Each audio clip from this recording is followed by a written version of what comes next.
Assalamualaikum warahmatullahi wabarakatuh. Perkenalkan, nama saya Teguh Syirahina Nasution, Prodi PGSD 2D MPM 20140162. Di sini saya akan menjelaskan video pribadi saya tentang implementasi pendidikan karakter di masa pandemi untuk SD. Dunia sedang dihadapkan pada permasalahan global, yakni wabah coronavirus disease atau COVID-19 atau lebih dikenal dengan virus corona. Wabah COVID-19 di Indonesia telah meluas ke berbagai wilayah. Jabodetabek menjadi epicentrum penyebar virus tersebut. Pemerintah memberlakukan social distancing dan beberapa daerah memberlakukan pembatasan sosial berskala besar atau PSBB guna memutus rantai penyebaran COVID-19. PSBB merupakan pembatasan kegiatan tertentu penduduk suatu wilayah yang diduga terinfeksi COVID-19 untuk mencegah penyebarannya.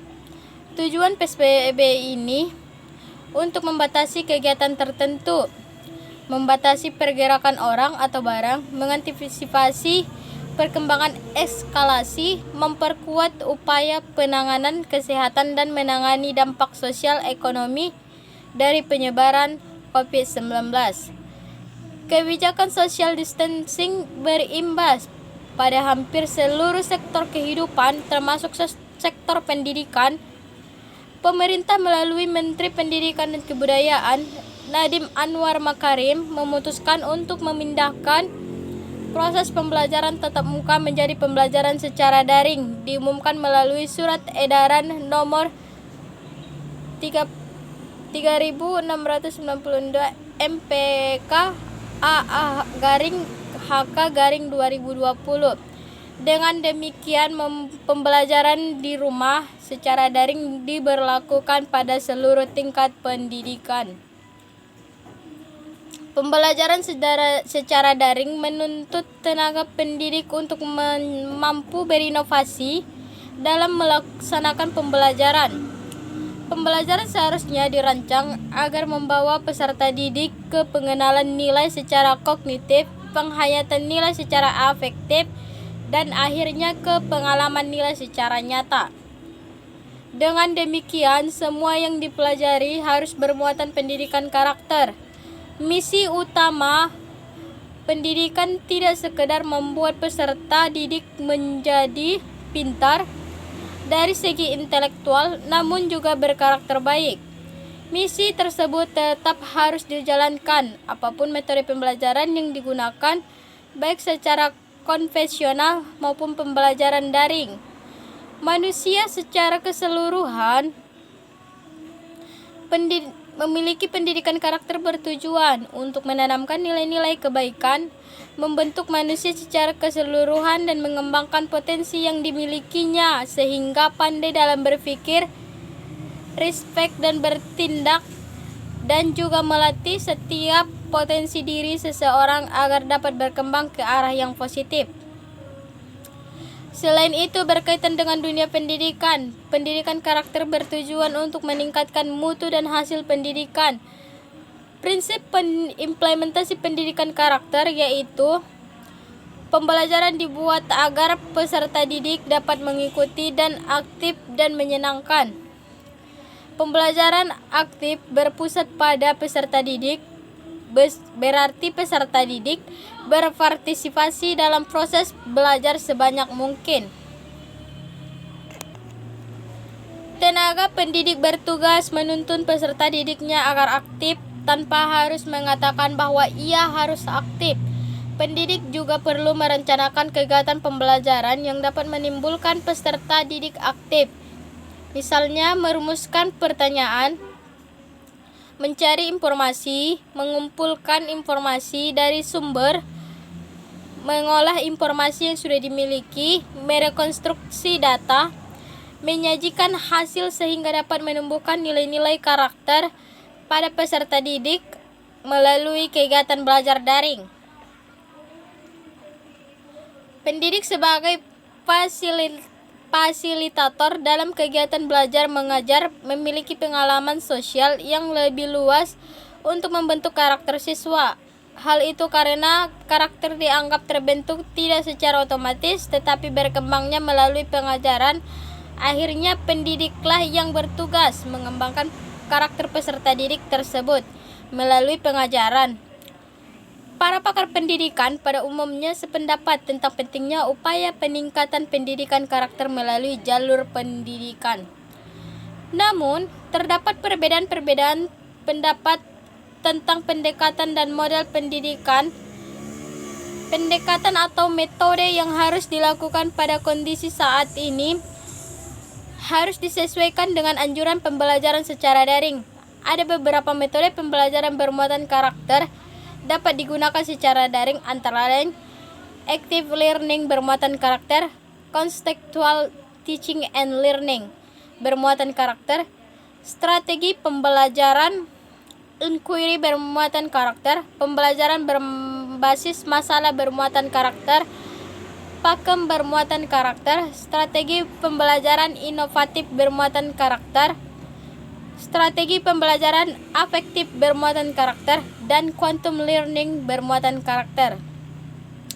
Inovasi yang dapat pendidik lakukan untuk mengimplementasikan pendidikan karakter dalam pembelajaran daring dimulai dengan merencanakan pembelajaran yang menarik. Hal itu agar menimbulkan rasa ingin tahu peserta didik. Selanjutnya, dalam pelaksanaannya, pendidik dapat mengimplementasikan kedisiplinan dengan menepati waktu pembelajaran daring ataupun saat pengumpulan tugas. Pendidik dapat menguraikan materi dan memberikan soal yang mengandung nilai demokratis, semangat kebanggaan, cinta tanah air, peduli sosial, peduli lingkungan, dan cinta damai.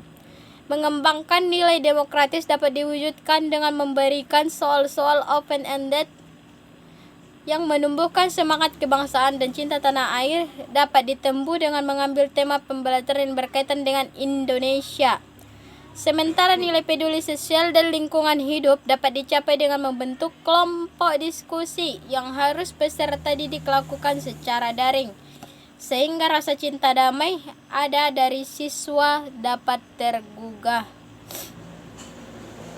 Nilai komutatif dapat dibiasakan pendidik melalui tanya jawab setelah pemaparan materi. Nilai mandiri, kreatif, kerja keras, tanggung jawab, gemar membaca, dan jujur dapat mengimplementasikan pendidik dengan memberikan latihan soal sehingga pendidik dapat melihat bagaimana tanggung jawab, gemar membaca, materi yang diberikan, mandirian, kejujuran, juga kreativitas peserta didik dalam menyelesaikan tugas yang diberikan. Akhirnya peserta pendidik harus mampu berinovasi, membuat pembelajaran daring ini kreatif mungkin sehingga nilai-nilai karakter dapat diimplementasikan. Kemendiknas menjelaskan strategi implementasi pendidikan karakter di satuan pendidikan meliputi langkah-langkah sebagai berikut. Salah satunya adalah integrasi dalam mata pelajaran. Setiap mata pelajaran terdapat muatan nilai karakter yang perlu dikembangkan, dieksplisitkan, dikaitkan dengan konteks kehidupan sehari-hari. Dengan demikian, pembelajaran nilai-nilai karakter tidak hanya pada tataran kognitif tetapi menyentuh pada internalisasi dan pengalaman nyata dalam kehidupan peserta didik sehari-hari. Misalnya pada kompetensi dasar, menunjukkan sikap gotong royong sebagai bentuk penerapan nilai-nilai Pancasila dalam kehidupan berbangsa dan bernegara. Pada mata pelajaran PPKN SD, peserta didik dapat diarahkan untuk menjadi warga negara Indonesia yang cinta tanah air, demokratis, bertanggung jawab, warga negara yang cinta damai, jujur, peduli sosial dan lingkungan, kerja keras, semangat kebangsaan, bersahabat, dan didasari dengan semangat gotong royong, terutama jika dikaitkan dengan konteks lingkungan dalam penanggulangan COVID-19. Sehingga lambat laun, karakter tersebut akan tumbuh menjadi jati diri atau identitasnya yang ditunjukkan melalui perilaku dan pergaulannya sehari-hari. Peran guru dalam proses pembelajaran daring juga sangat vital. Yang pertama, menjadikan peserta didik sebagai aktivitas, karena guru harus menjadikan dasar pendekatan konstruktivistik yang menjadikan peserta didik sebagai subjek pembelajar. Kedua, menguasai TIK dan update akan informasi.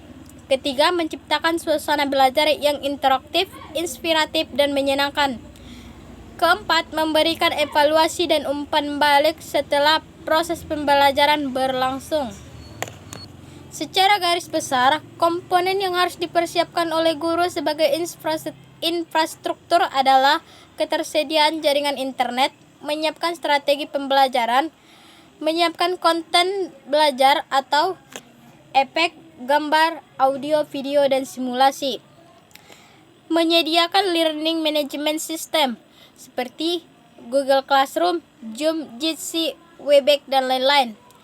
Pada dasarnya, keberhasilan proses pembelajaran daring memerlukan sinergitas antara pemerintah, satuan pendidikan, guru, peserta didik, tentunya peran orang tua dan lingkungan peserta didik untuk dapat mendukung keberhasilan pembelajaran daring tersebut. Nah, dari penjelasan yang di atas dapat saya jelaskan simpulan dan saran. Dalam pendidikan karakter di masa pandemi ini sangatlah diperlukan dalam penguasaan ilmu TIK atau komputer untuk pembelajaran selama pandemi terhadap peserta didik. Berdasarkan simpulan tersebut, dapat dikemukakan saran, yaitu pertama, guru harus memberikan pemahaman bagaimana teknik dan strategi pendidikan karakter pada pembelajaran daring yang merupakan pengejawatan belajar dari rumah. Guru harus berusaha kreatif dalam menggali informasi dan karakteristik terhadap peserta didik dalam menentukan model-model pembelajaran dengan hasil belajar yang diharapkan pada pembelajaran daring. Sekian yang bisa saya jelaskan. Assalamualaikum warahmatullahi wabarakatuh.